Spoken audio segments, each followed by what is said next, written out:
Maîtresse, c'est où? Je suis confinée!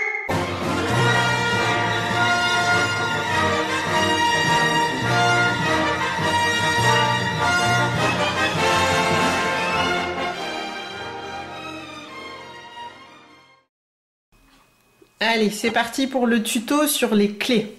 Alors, les clés, c'est un moyen de comprendre les temps composés.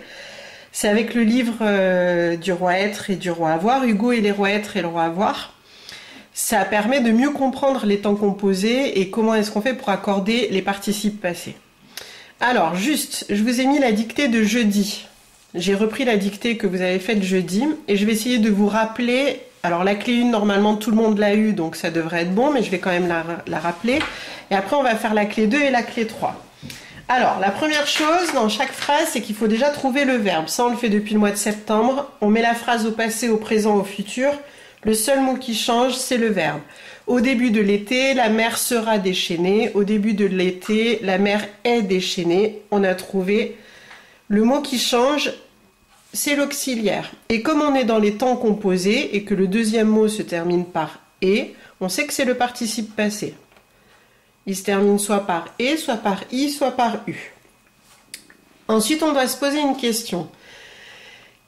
Quel est l'auxiliaire qui se cache ici? Est-ce que c'est « être déchaîné » ou « avoir déchaîné » ? Ici, c'est « être déchaîné ». Donc, on sait que c'est le roi être. L'auxiliaire être. Et je vous ai demandé d'apprendre par cœur les conjugaisons de être et avoir au présent, à l'imparfait et au futur. Comme ça, on ne fait pas que le passé composé, on fait tous les temps composés qui existent. En tout cas, ceux qu'on utilise le plus souvent. Donc, normalement, si vous avez bien appris votre auxiliaire, vous savez que c'est l'auxiliaire qui a l'imparfait. Donc, il va falloir bien le conjuguer. Pour bien le conjuguer, il faut trouver le sujet. Qui est-ce qui était déchaîné? C'est la mer. Et la mer, je peux le remplacer par elle. Et avec il, elle, on écrit était, a été. Si la batterie veut bien me laisser finir. C'est ce qu'on appelle la clé 1. La clé 1, c'est quand on a le roi être. Avec le roi être, il adore ses sujets. Donc on va regarder le sujet. Elle, c'est féminin singulier. Alors qu'est-ce qu'on va faire? On va aller accorder le et de déchaîner au féminin singulier et on va rajouter le e.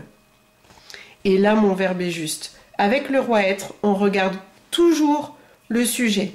Si le sujet est féminin, on met un e. S'il avait été masculin pluriel, on aurait mis un s. S'il avait été féminin pluriel, on aurait mis es. Ça, c'est ce qu'on appelle la clé 1, mais tout le monde l'a eu.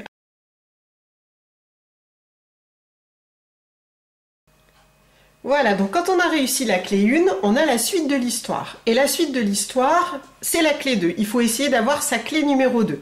La clé numéro 2, cette fois-ci, c'est avec le roi avoir. Mais d'une certaine manière, la façon la plus simple, on va d'abord chercher le verbe, comme d'habitude. Les marins auront prié pour ne pas rentrer sans poisson. Les marins priaient pour ne pas rentrer sans poisson. Il n'y a qu'un seul mot qui a changé, c'est le verbe. Et le verbe, il est composé de deux mots, l'auxiliaire et le participe passé, parce que c'est ce qu'on est en train de faire. On se pose la question, est-ce que c'est le roi être ou est-ce que c'est le roi avoir? Est-ce qu'on dit être prié pour ne pas rentrer sans poisson ou avoir prié pour ne pas rentrer sans poisson? On dit avoir. C'est le roi avoir. On va d'abord le conjuguer correctement avec le sujet. Qui est-ce qui avait prié pour ne pas rentrer sans poisson? Les marins. Et on le remplace par il au pluriel. Avec il au pluriel, on sait qu'à l'imparfait, on met AIENT parce qu'on l'a appris. Maintenant, le roi avoir, lui, il déteste ses sujets. On dit que c'est un roi qui est méchant. Donc, qu'est-ce qu'il va falloir faire à chaque fois? Il va falloir monter un mur après le et, le i et le u. Je monte un mur juste après le et du participe passé, le i ou le u. Et on pose la question...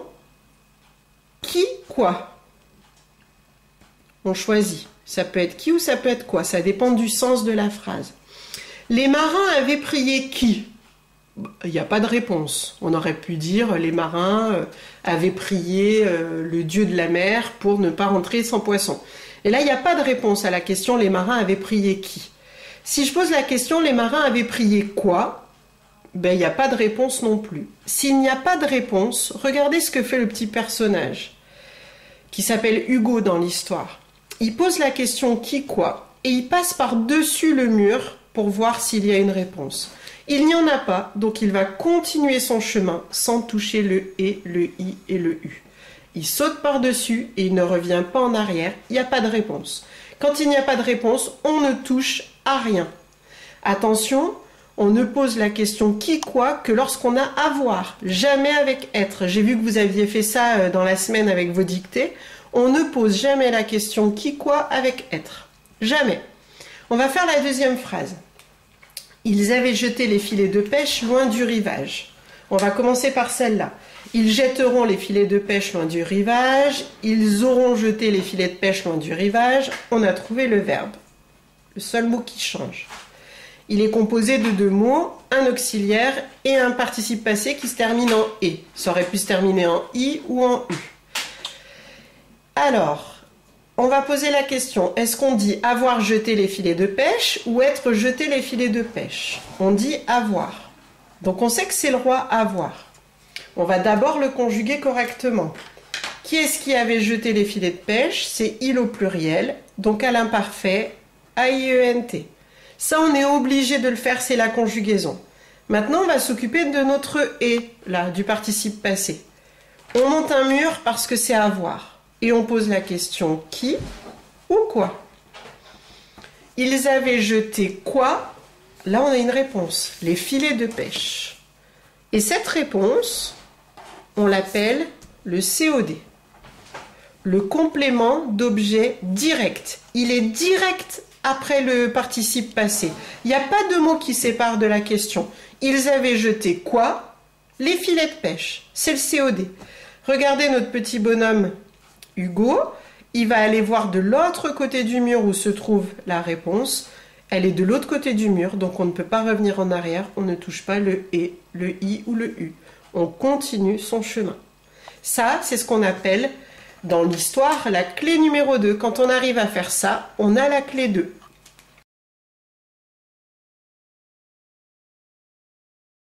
Maintenant, je vais vous expliquer la clé numéro 3. C'est celle que beaucoup n'ont pas réussi à avoir vendredi. C'est la suite de la phrase. Ils avaient jeté les filets de pêche loin du rivage, mais les vagues les avaient emportés au large. Je cherche encore le verbe. Mais les vagues les auront emportés au large, mais les vagues les emporteront au large, ou les emportent au large. Il n'y a qu'un mot qui change, c'est le verbe. Il est composé de deux mots, l'auxiliaire et le participe passé. On se pose la question, est-ce que c'est être ou est-ce que c'est avoir?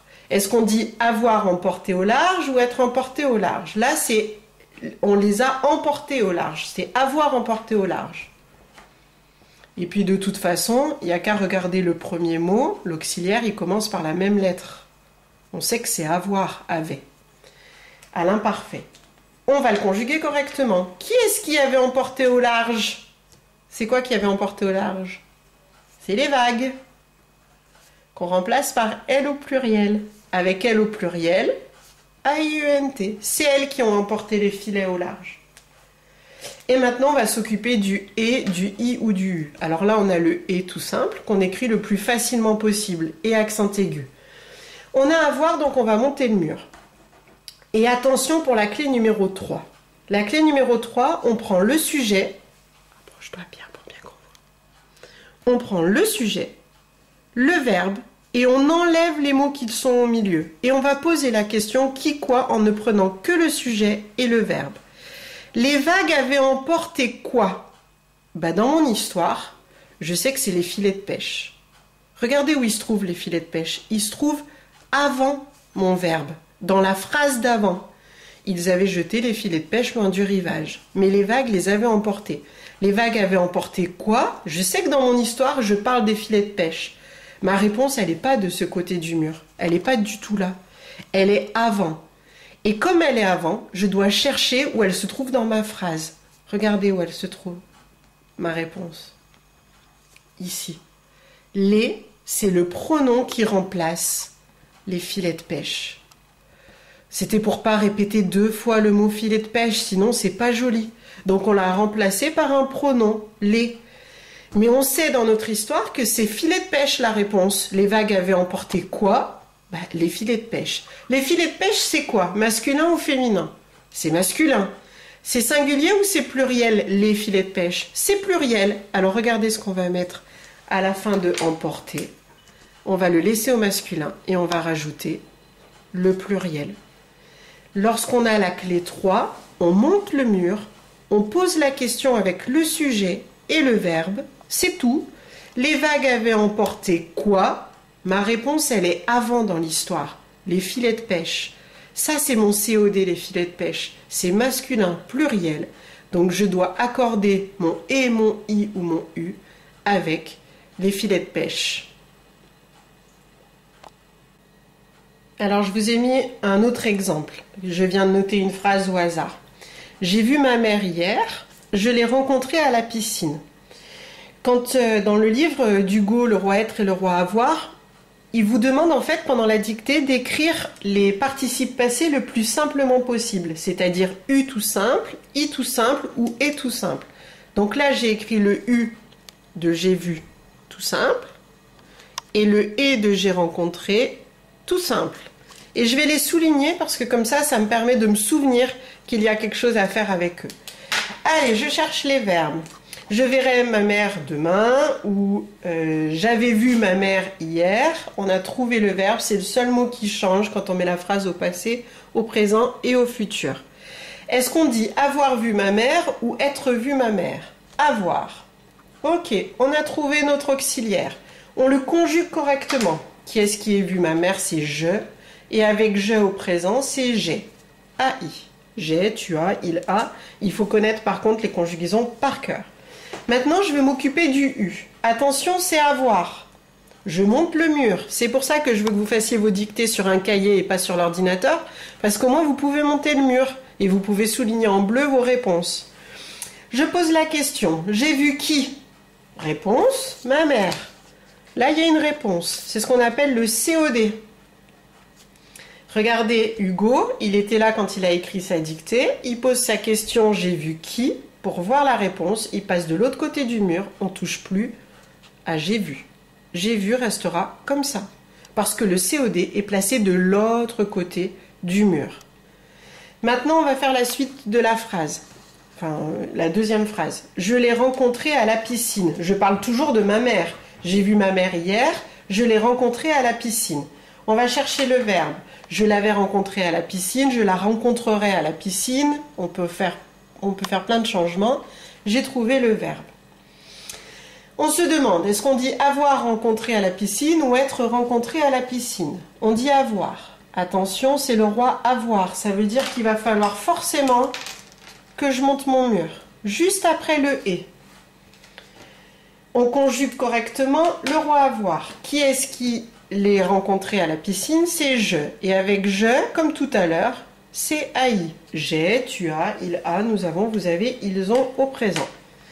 Maintenant, on va se poser la question du et. Parce que c'est lui qui nous pose le plus de problèmes. C'est ça la clé numéro 3. On va poser la question en prenant que le sujet et le verbe. Et on va poser la question qui ou quoi. J'ai rencontré qui? Eh bien, ma mère. Mais regardez où se trouve ma réponse. Elle se trouve dans l'autre phrase. Dans mon histoire, j'ai déjà parlé de la personne que j'ai rencontrée. J'ai rencontré qui? Ma mère. Oui, mais ma mère se trouve dans ma phrase « Je l'ai rencontrée à la piscine ». Mais cachée. Cachée comment? Sous forme de pronom. Il est là. Le L' remplace ma mère. C'est pour ne pas répéter 2 fois « J'ai rencontré ma mère à la piscine ». Que vous trouviez ou pas le pronom, ça sera un travail à faire sur le COD. Comment est-ce qu'on le trouve?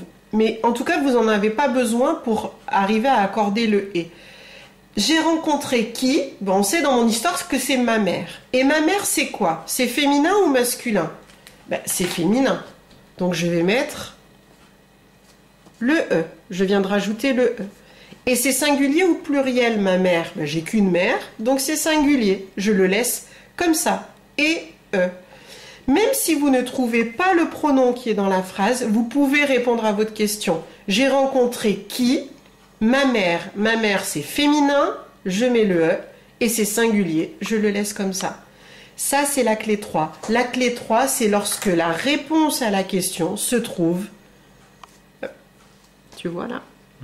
C'est quand la réponse à la question se trouve du même côté que mon verbe. On n'a pas eu besoin de sauter le mur pour trouver la réponse. Si vous arrivez à faire ça, vous aurez votre clé 3.